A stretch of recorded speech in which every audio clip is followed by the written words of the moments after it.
It's another crossover on the Locked On Podcast Network. Titans, 49ers, Thursday Night Football, Week 16. Short rest. Who's even going to be available for these teams that are both fighting for a playoff spot in January of 2022? I think we're going to see both these teams, and we're going to see a lot of them Thursday night. Let's talk about it right now.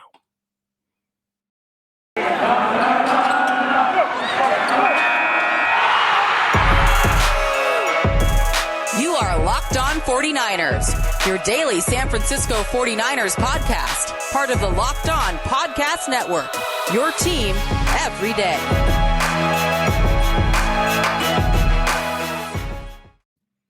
Welcome in to another crossover Wednesday. That's right. We have to preview a Thursday night football matchup between the Tennessee Titans and the San Francisco 49ers. I am Tyler Rowland, host of Locked On Titans. We got Brian Peacock, one of the hosts of Locked On 49ers, going to get you ready to go for this matchup. Before we get into it, do want to let you guys know that this episode is sponsored by Stance Apparel. Stance believes that the perfect fit matters more than fitting in. Enjoy the color and comfort of a life less ordinary with Stance. Also want to thank you guys for making the Locked On Titans and Locked On 49ers podcast your first listen every single day. If this is your first ever listen to our shows, make sure you subscribe on whatever platform you do stream. You can find both the Locked On 49ers and Locked On Titans podcast on every platform and always free. Also follow me on Twitter at TicTacTitans. Follow Brian at BB Peacock. Let's kick this thing off. Brian, I'm going to ask you this question first. What is the injury status of some of the key 49ers? What's the health of the team looking like right now going into this late season matchup? Well, for a short week, Tyler, the 49ers are actually putting out a pretty short list of injuries right now, which is a very good sign for this team. They have a couple of key names on there, namely Nick Bosa and Elijah Mitchell that are on that list. Nick Bosa did leave the game for not very long, a couple snaps, and he had to kind of go into a concussion protocol last week. He got back onto the field and passed everything at the facility again after the game. So Nick Bosa looks like he's good to go. Elijah Mitchell's the one that's going to go all the way up to game time, it looks like, and he'll be the main running back that the Titans will see if he's available. And for the most part, Kyle Shanahan has not shied away from players who are game time decisions and might be a little banged up. If you're ready to go, if you put on a uniform, he will use you. And so this has happened before with Elijah Mitchell, and he goes out there and you think, oh, maybe he's going to share snaps. Nope, 27 carries, Elijah Mitchell. He's the best running back the Niners have going. So if he's ready to play, I assume he will play a lot.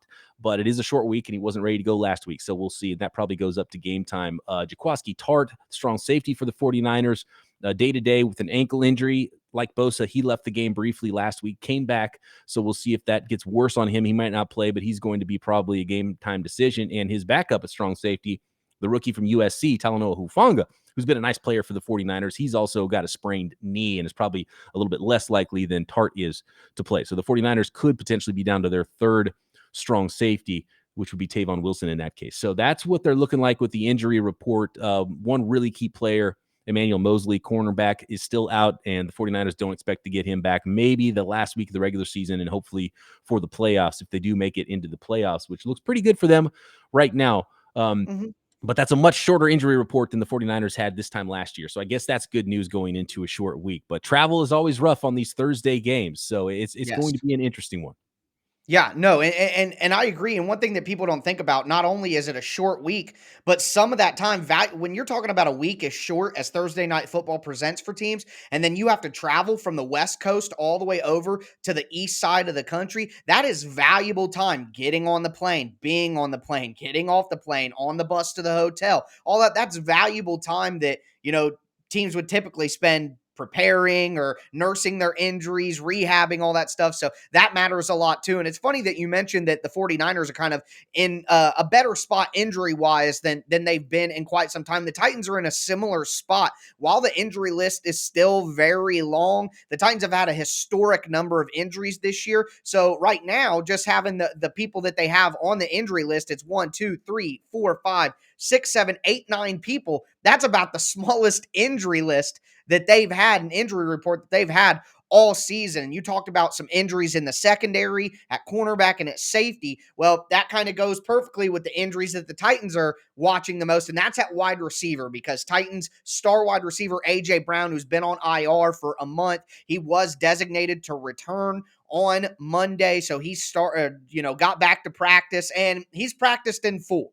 And it looks like, although I'm a bit hesitant about playing AJ without a full week of practice, it looks like he's going to be ready to go. And I don't think that Julio Jones is going to be ready to go because he hasn't played, coming off another hamstring injury, evergreen. Another injury for Julio Jones to that hamstring that has to basically be falling off the bone at this point.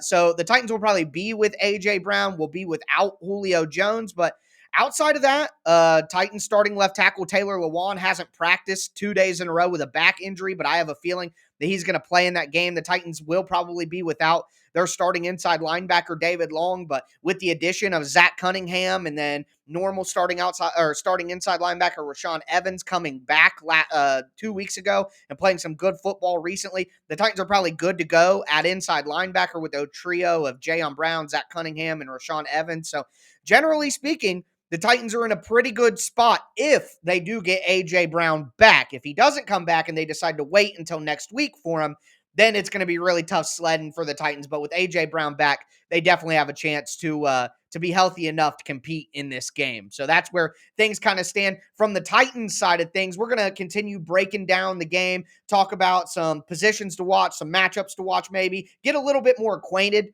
with each team as well from either side of the spectrum. Or these are two teams that don't get to play each other very often.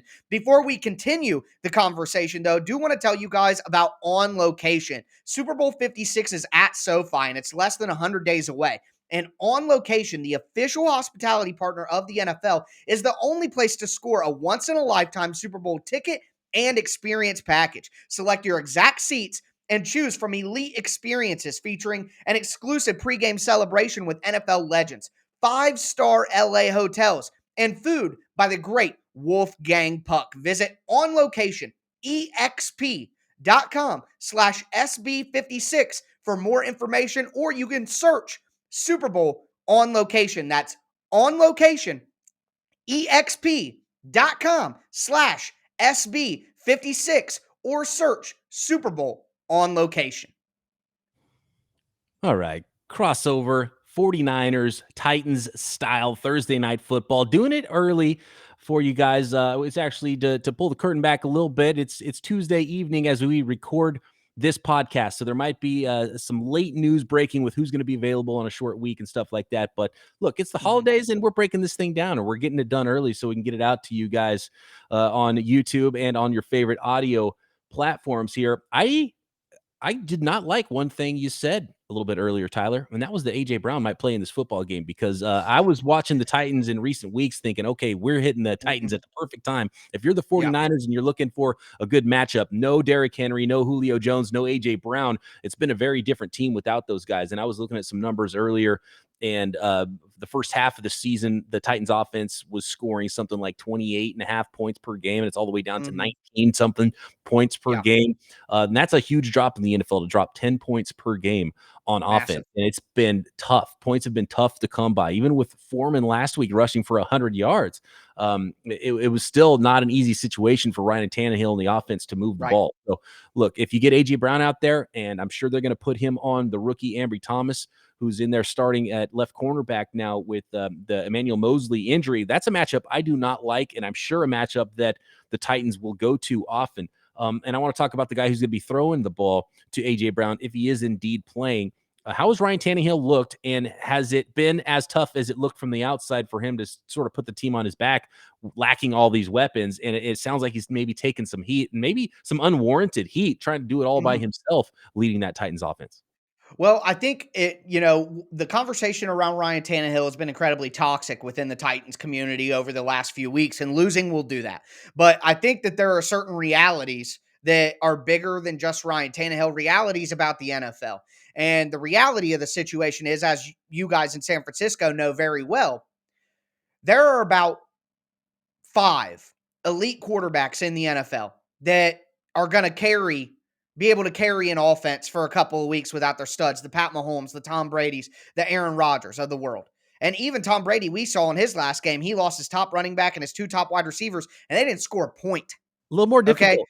So that's the best quarterback of all time. What do you think is going to happen when a guy like Ryan Tannehill has that happen? I think Ryan Tannehill is a second-tier quarterback. Now, he's probably at the low end of the second tier, maybe at the high end of the third tier if you're a little more critical. But people can say what they want about Jimmy G, but I think when he's playing good football, he's about in the same area. And if you don't have one of those elite quarterbacks, then you better have an elite cast around him so that he doesn't have to be an elite quarterback. And Ryan Tannehill is the same guy now that he was when the Titans were scoring 30 points a game in 2019 and 2020, except now he's got guys like Nick Westbrook-Akina, Cody Hollister, Racey McMath, Anthony Ferkser, Dontrell Hilliard, Jeremy McNichols. The San Francisco fans listening, have you ever heard of any of those guys? They're practice squad level guys. And the Titans' pass protection has been awful. They're bottom 5 in the NFL in sacks allowed. I believe they're up to 41. They gave up 24 sacks all last year, and they're up to 41 already. So things have crumbled around Ryan Tannehill, and the Titans have still moved the ball consistently, if not for a combined 13 turnovers in 3 of the last 4 games. The Titans would have beat the Texans. The Titans were up 13-3 on the Steelers and then turned the ball over 3 times in the second half. The Titans win those games without the turnovers, despite all the crap around Ryan Tannehill. So Ryan Tannehill has one of the least amount of times to throw in the NFL. He's got one of the worst. I would say he has the worst cast of weapons around him in the NFL as currently constructed. And here's just some stats to kind of put that out there for you guys. With Julio Jones, A.J. Brown, and Henry on the field, the Titans averaged 27 points a game. With A.J. and Henry alone, they averaged 36 points a game. With none of them, they averaged 13. So Ryan Tannehill is an elite quarterback, but he's just as good as he has been the last few years. He's just got nothing supporting him right now. And no, he can't carry the team. But when you're the 13th highest paid quarterback in the NFL, you shouldn't be expected to carry the team like you're an elite quarterback. So that's kind of where I'm at with Ryan Tannehill. No, he hasn't been playing at an elite level, but he never has. He had an elite cast around him, and he played point guard. And now without those guys around him, he can't really do it as well. But he hasn't been making outright. It's not his fault that all these practice squad guys are fumbling. Yeah. I mean, that's a really good point. And the buzzword around San Francisco and the 49ers and Jimmy Garoppolo is complementary football. And it's hard to play complementary football, especially when you're the quarterback, if you don't have any compliments around you. And yes, you don't have any what's going on with the Tennessee Titans right now. Right. Anthony Ferkser, it was not he was a first round pick, not a first round pick in fantasy football leagues around the NFL. Say that he was undrafted. So, and he was the leading receiver, if I'm not mistaken, last week. And then there's, is it Akini, the Westbrook-Akini? Is that how you pronounce his name? Nick Westbrook-Akina. I got to be honest with you. The Akina just showed up out of nowhere. Everybody called him Nick Westbrook for the first year that he was on the team. And I guess he went in and corrected everybody. But yeah, Ferkser was expected to be a bigger help in fantasy football. He has been an absolute disappointment this year. He's been dropping passes when he was like, the big thing that every fan knew about Anthony Ferkser is he had sure hands. He catch anything that come his way. He's had a ton of drops this year. He's fumbled multiple times this year. He's been even worse as a blocker than he's been before. And I think he's another guy that when you have Julio Jones and you have A.J. Brown and you have Derrick Henry around you, all of a sudden, Anthony Ferkser's a little more open.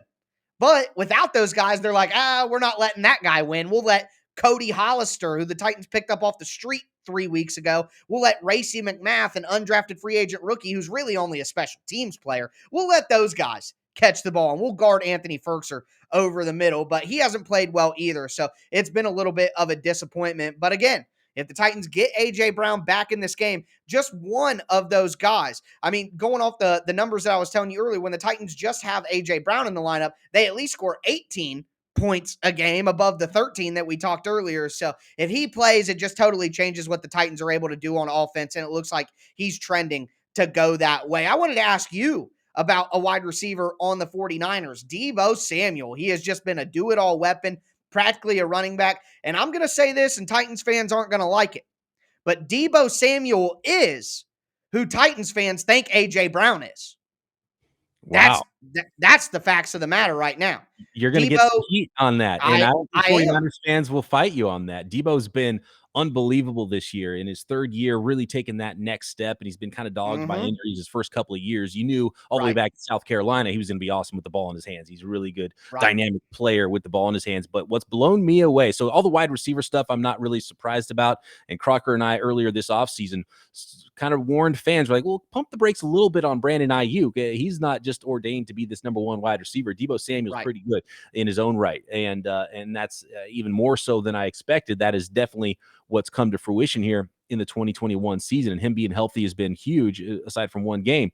But the thing that's blown me away, so the wide receiver stuff, not surprised about. The thing that's blown me away is how good he is as a true running back, not just a Right. guy who gets carries. He's in the backfield taking handoffs, Mhm. running, a counter, and he's magic at getting to the corner and not getting tackled. Now, a lot of that is Kyle Shanahan doing some really good things and movement, and his touchdown run last week was just really well drawn up, and you see the wide receiver go in motion, and when the wide receiver comes back and goes back in motion the other way, the safety just kind of comes with them a little bit. And that one step was the difference between that player making the play and tackling Deebo Samuel Mhm. before he got to the corner and into the end zone or not. So Kyle Shanahan playing a numbers game on offense up front. He's using the defense's rules against them, and those 11 players, he knows what they have to do. So when you go out there with 11 personnel and all of a sudden that becomes 21 personnel with the same guys on the field, he knows Mhm. he has an advantage somewhere. So that's why Yeah. he likes positionless football. That's why he likes the Deebo Samuels of the world and Kyle Juszczyk's of the world that can help you out in the passing game.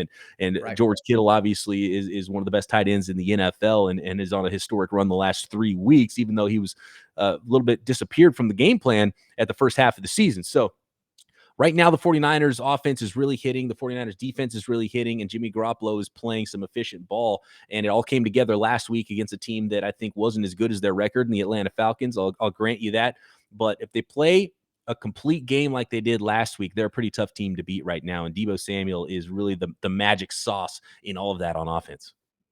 Yeah, you could tell. I mean, he seems to be the straw that stirs the drink. I am interested to see how the Titans defend Kittle as well. I have, some more questions that are kind of game specific for you, what you think the 49ers might do and all of that. And we will get to that to close out today's show before we let you guys know a little bit more about one of our sponsors. Yeah, let's we'll get to some projections and some more some keys to this game, but I want to tell you folks about our friends at Built Bar and a brand new flavor at built.com. I already told you this week a lot and last week a lot about eggnog Built Bar, covered in 100% delicious chocolate, gingerbread, 140 calories, 17 grams of protein, covered in 100% delicious chocolate, caramel macchiato, covered in chocolate, caramel apple delight, not covered in chocolate, covered in delicious caramel.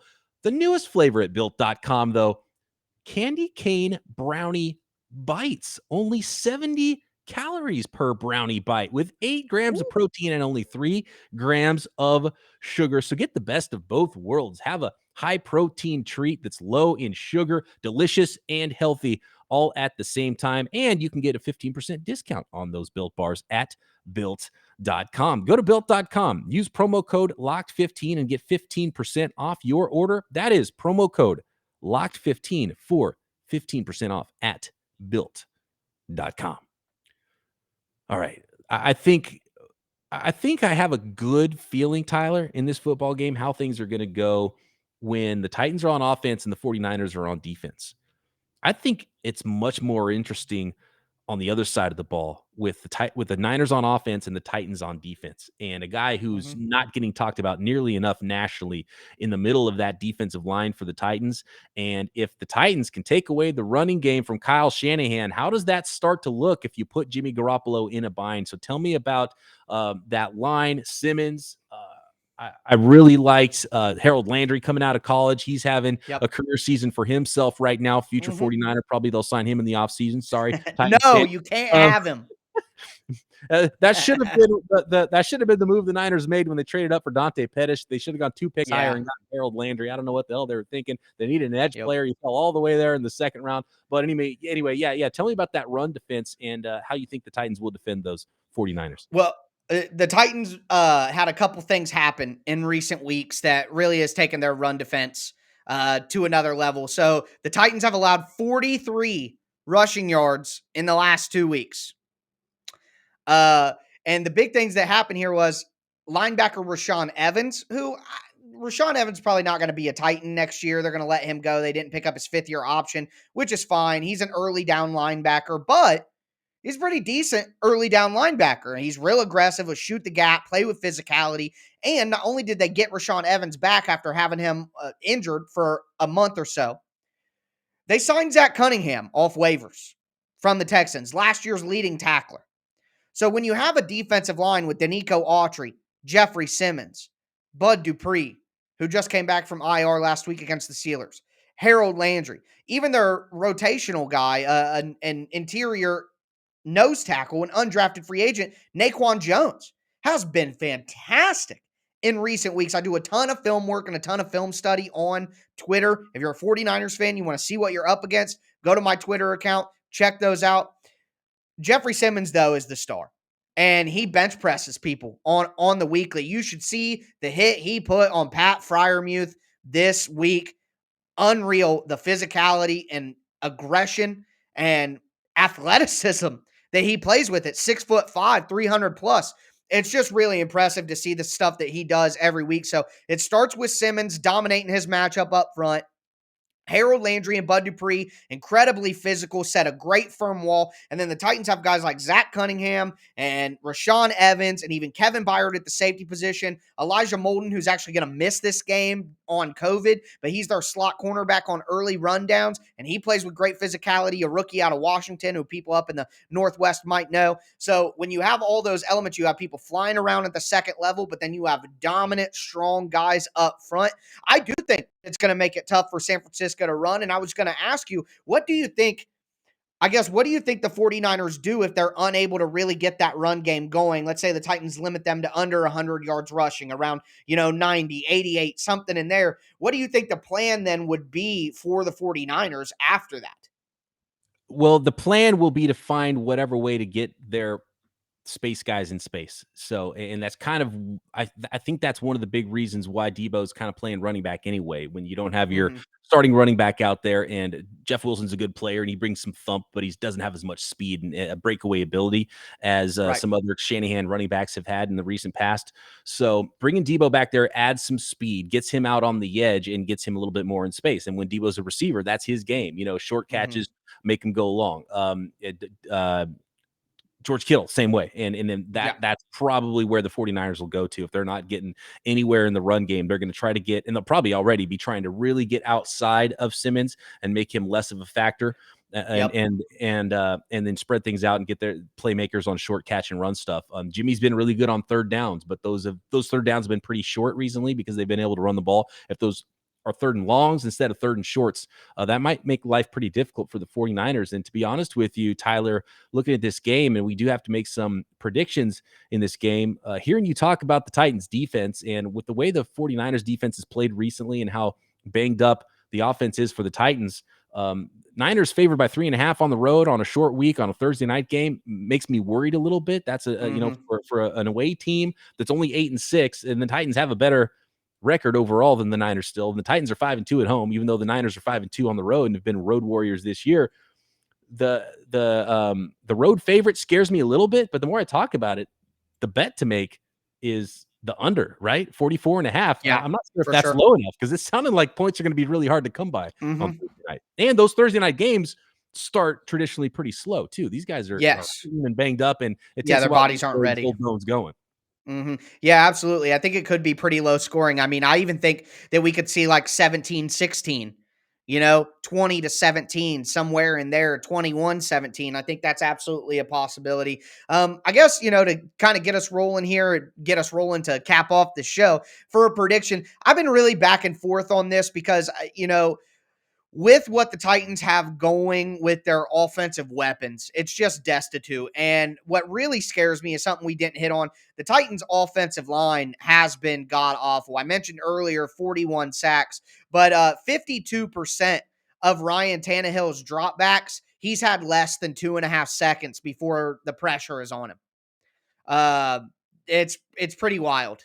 how bad the pass protection has been, especially right tackle David Quessenberry, who quite frankly is not an NFL starting level player. He's just a good guy with a good story. And the Titans botched a draft pick in the second round with Dylan Radins, who should be playing right now, but just isn't good enough to do it. When you got guys like Spencer Brown, who has been starting for the Bills all year, who was drafted after Dylan Radins, it just makes you think, what the heck are they doing with offensive tackle after Isaiah Wilson and now Dylan Radins? And Quessenberry has been a sieve. He's killed the offense, quite frankly, and I show multiple film clips and multiple breakdowns in my Tic Tac Titans film thread on Tuesday, showing where Quessenberry just single-handedly killed the Titans offense. So if you put Nick Bosa over there, the Titans are screwed. There's nothing they can do to stop him.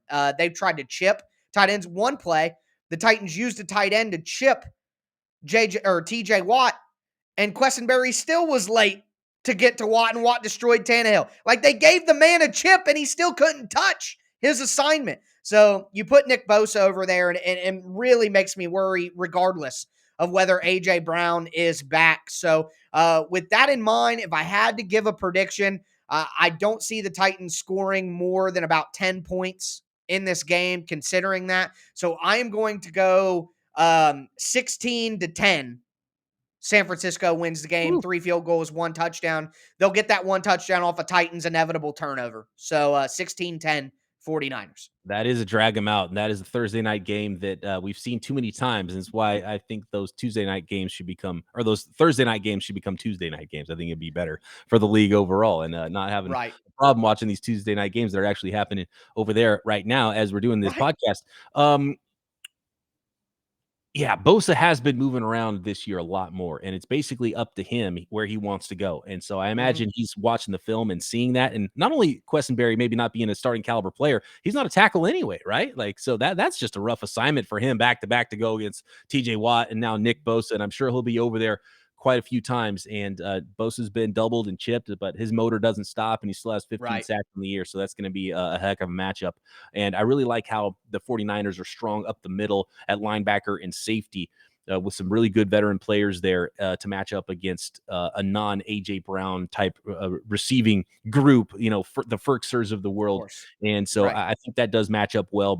My only worry is A.J. Brown if he does play on the rookie Ambry Thomas, and even on the veteran on the other side, Josh Norman, who's Oh, maybe yeah. A.J. Brown should toast Josh Norman. Right. Yeah, So absolutely. that's one matchup that worries me. So I think I'm going to go a little bit higher on my prediction, but I have the 49ers winning this one as well. And I'm going to go 24-17 Niners. So reluctantly, I'm going to go with the 49ers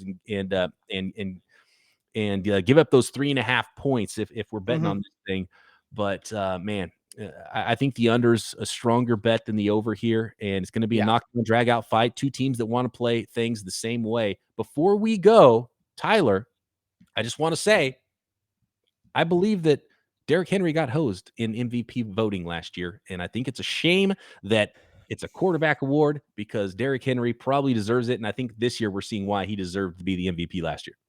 Yeah, and a lot, obviously I had a strong take on that earlier this week, saying, it's asinine to have Jonathan Taylor in the MVP conversation when Derrick Henry didn't get a single vote. He went for over 2,000 yards. It's only happened 8 times in NFL history. The Titans were 11-5. They won their division. They got a home playoff game. Derrick Henry went for like 250 yards in the last game of the season when the Titans were in a tough battle with the Texans.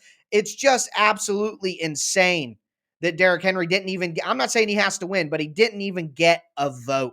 So for the national media to be driving this Jonathan Taylor narrative that he deserves to be MVP, the Bill Simmons podcast, Kenny Mayne is out here, Trey Wingo's out here. All these people are talking about Jonathan Taylor's MVP case. Where were these people when Derrick Henry went for 2,000? Derrick Henry had one less game and has been more productive yards-wise than Jonathan Taylor was in the same spot right now. And the Colts aren't even leading their division. They may get a wild card spot. So how in the world does that make any sense? Now, the reality here is it's not Jonathan Taylor's fault. Jonathan Taylor does deserve to be in the MVP conversation and does deserve to get votes and maybe win. But the real point is Derrick Henry should have won MVP last year. And it's just ridiculous that he didn't. And not even to get a vote, it makes it's absurd. It's absurd. Yeah, I knew that was gonna get you fired up too. Sorry for, we're getting up your blood pressure here on It's this been that crossover. kind of week. And hopefully, yeah, I mean, look, and hopefully your blood pressure makes it through Thursday if the game goes the way we Woosah. both think it could go on Thursday night with the 49ers at the Mhm. Tennessee Titans. Hopefully, we don't have a bunch of COVID cases popping up or anything like that Let's in this hope. game. Right now, we're looking okay on that front. So it's going to be fun. Tyler, always a pleasure chatting with you. I appreciate you jumping on with me and doing this crossover podcast. To all the listeners out there, thanks for making Locked On 49ers and Locked On Titans your first listen every single day. I've got another podcast on the network if you want NFL wide coverage, the Peacock and Williamson NFL My show. favorite ad read, baby. I love the Peacock and There we go. Williamson ad read. And now you guys get to hear the sultry, smooth Mm, voice of Brian Peacock yeah. himself. So you can't miss the Peacock and Williamson podcast. Absolutely. Or if betting's your thing, go listen to Q and Lee Sterling, and they're doing a Mhm. good job over there at Locked On Bets as well for your second listen right here on the Locked On Podcast Network. For Tyler Rowland at Tic Tac Titans, for Brian Peacock at BD Peacock. Appreciate you joining us on this very special Week 16 Thursday Night Football Locked On Podcast Network crossover episode.